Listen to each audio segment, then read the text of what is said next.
संविधान को बनाने और जनता को सौंपने में जो 3 साल लगे थे वो इसलिए क्योंकि संविधान निर्माताओं ने देश के सभी भौगोलिक और धार्मिक इदारों के जज्बातों और जरूरतों को समझकर संविधान बनाया था।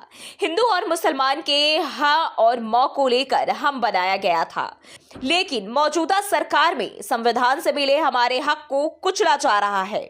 हमको संशोधन से दिक्कत नहीं, लेकिन अब वक्त के सर्वे कमीशन को खत्म किया जा रहा है। इसका काम कलेक्टर को दिया जा रहा है, यानी अपनी मर्जी का आदमी रखेंगे और आप जो चाहेंगे वो करेंगे। संसद में आप गड़बड़ करेंगे तो हम सड़क पर संघर्ष करेंगे और ये लड़ाई संविधान बचाने की लड़ाई होगी। आपने जो सलाह हमको दी ठीक है, हम उसको मानते हैं, लेकिन यही तरीका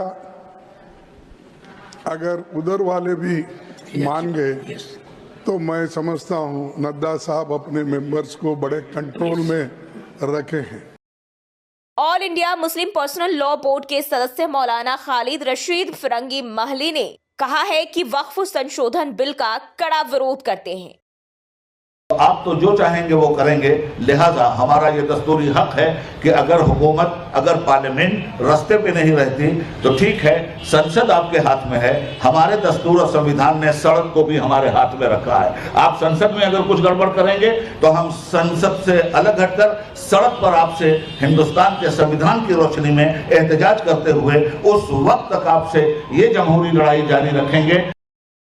हम इस बिल की मुखालफत करते हैं और आखिर तक अपनी लड़ाई जारी रखेंगे। यह बिल हमारे समुदाय के लिए खतरा है। विपक्षी दलों ने भी इस बिल पर आपत्ति जताई है। सपा सांसद डिंपल यादव ने कहा कि इस बिल में विपक्ष की राय को नजरअंदाज किया गया है। नहीं, हम इस बिल का विरोध करते हैं और लोकसभा में टेबल होने चाहिए, फिर देखते हैं। पूरा विपक्ष एक साथ है और मैं समझती हूँ कि सत्ता पक्ष के भी कुछ गुट हो सकते हैं जो इस मामले में हमारे साथ हैं। अब सवाल यह है कि वक्फ संशोधन विधेयक का भविष्य क्या होगा?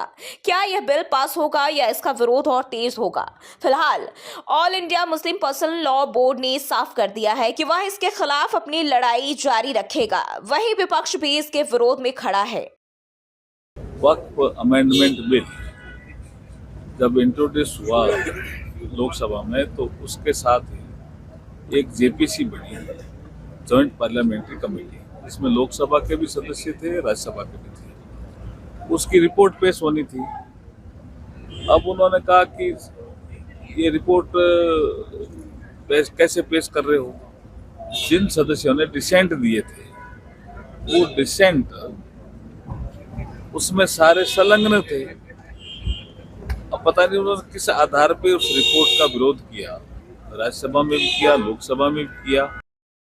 अगर आपको यह वीडियो पसंद आया हो तो लाइक और शेयर करना ना भूलें। हमारे चैनल को सब्सक्राइब करें और ऐसे ही ताज़ा अपडेट्स के लिए हमारे साथ जुड़े रहें।